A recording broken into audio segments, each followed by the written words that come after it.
In the summer of 1943, the transatlantic socialite and art collector extraordinaire Peggy Guggenheim commissioned the American artist Jackson Pollock to paint a mural for the whole way of her duplex apartment in the Upper East Side of Manhattan. In November of that year, 1943, Pollock had completed the commission. The result was an astonishing canvas, 9 foot high almost by nearly 20 foot long, and it would turn out to be the largest work that Jackson Pollock ever created in his career until his death in a car accident in August of 1956.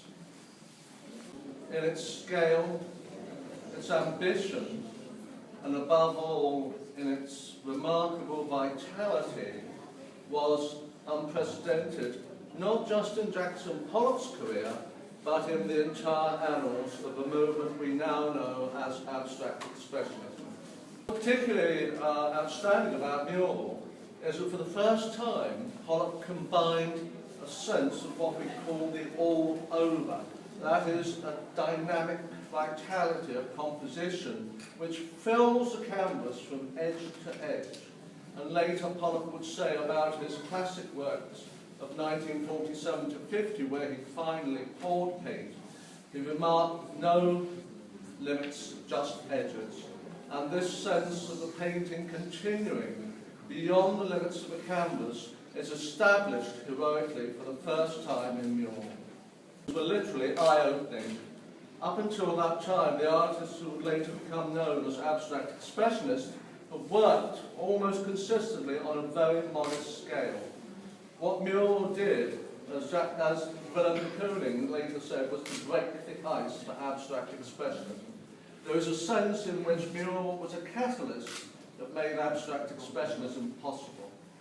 Who was everybody, and everybody who was anyone in the American art world had seen Mural because Peggy Guggenheim was the hub of this new movement in terms of her patronage. Mark Rothko, Robert Mural, and even very interestingly, the important American critic Clement Greenberg later recalled, when I saw Pollock's works for the first time, I knew he was a good artist. It was only after I saw Mural that I knew Jackson was going to be a great artist. Its concept has a heroic mission. Quite simply, it brings Mural back 72 years on to the home of a collector who commissioned it. This is only the second time in Guggenheim's history that a temporary exhibition has been held in the palazzo itself, and I, for one, consider that to be a very rare honour. Viewpoint, this exhibition also has another purpose.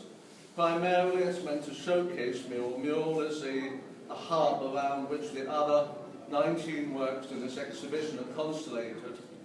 By doing that, we aim to set Mural in context. Firstly, in the context of Jackson Pollock's other works. For example, Moon Woman, painted in 1942, the year before Mural, is one of the earliest compositions in which Pollock, in a very abstract way influenced by Picasso, actually focuses upon a stick-like figure with head, body, and above all a leg kicked back. A stick-like figure which is about the figure in motion. It's about energy, crystallized in terms of linear calligraphy. Is it a Mural? For the first time, that single moving, walking figure gets multiplied and hurtles across the entire canvas in a frenzied, immensely vibrant procession of multiple stick figures. Bear in mind that the hallway of Peggy Guggenheim's apartment was only 13.5 foot wide, so that those who came in the entrance door literally had no choice except to be immersed in the energy of Mural. This spectator will literally become part of the dynamism of the painting. We are extremely lucky also to have another painting in the collection of the Peggy Guggenheim Museum. That is Pollock's Alchemy.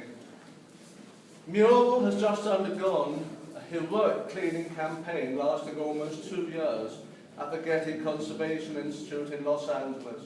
Take it from me, it's a transformed painting. It was dulled, hidden beneath a layer of discoloured varnish which was applied in the 1970s.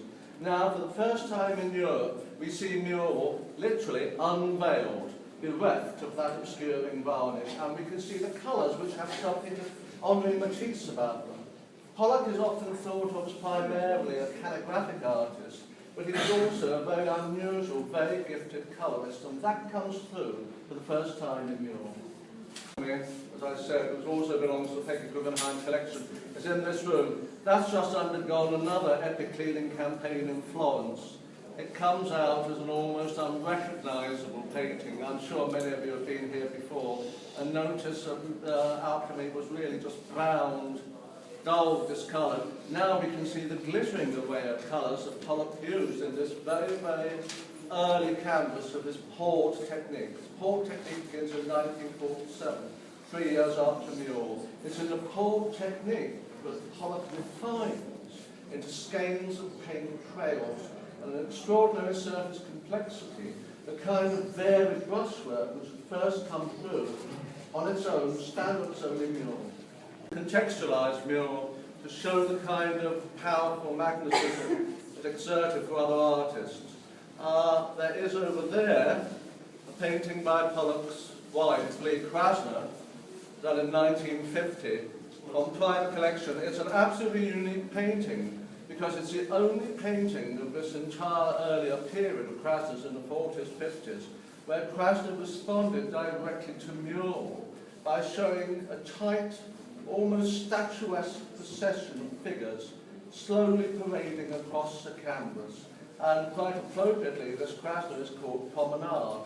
The figures of Mural are literally going for a rather sedate, hieratic walk across the composition. Abstract expressionism was not just about painting, as important as that is, but it also encompassed sculpture, works on paper, and photography. It was a very, very multifarious movement. And as an example of this, we're lucky to have one of the examples from a series by David Smith, the abstract expressionist sculptor over there. The Tank Totem series is Tank Totem 3.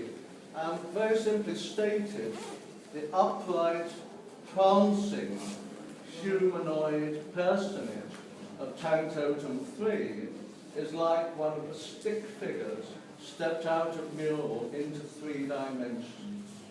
Last of all in this room, but certainly not least, we have Robert Motherwell's Elegy to the Spanish Republic, number 126, painted over a decade of 1965 to 75. This is one of the grandest of Robert Motherwell's very lengthy series of elegies to the Spanish Republic. What is particularly special about this painting is it was specifically conceived to hang opposite Mural in the museum, the University of Iowa Museum of Art in America, that owns Mural. It's at once a confrontation with Mural, it stands up to Mural, but it's also, in a sense, a legacy to Jackson Pollock's amazing achievement. In the corridor adjoining this exhibition, we have, I hope, what is another and fresh angle to Jackson Pollock's achievement, and that is a selection of works on paper and, above all, photographs. These photographs demonstrate that one of the means whereby Jackson Pollock conceived what he called energy and motion made visible, memories arrested in space, was the photographic medium itself. What the photographic medium achieves is that it renders fixed on a surface energy and motion, time and space. And crucially, in the very late summer and early autumn, August to September of 1943, when Jackson Pollock was conceiving Mural, thinking how to paint it, how to realise it, the Museum of Modern Art held an exhibition of over 100 works documenting the entire history of action photography from the late 19th century onwards, with photographers such as a British photographer and expatriate, Edward Myridge, careering figures going across the photographic plane. One of those works, I think, especially may have influenced St. Pollock. It's a small photograph by the Albanian-born photographer John Maley, who literally published thousands of photographs in the pages of Life magazine from the 1940s onwards. And in that photograph, Alfred Hitchcock, a British film director, parades across the canvas, very portly figure and gesticulating arm going out like that. And I think there's a touch of Alfred Hitchcock's procession about film.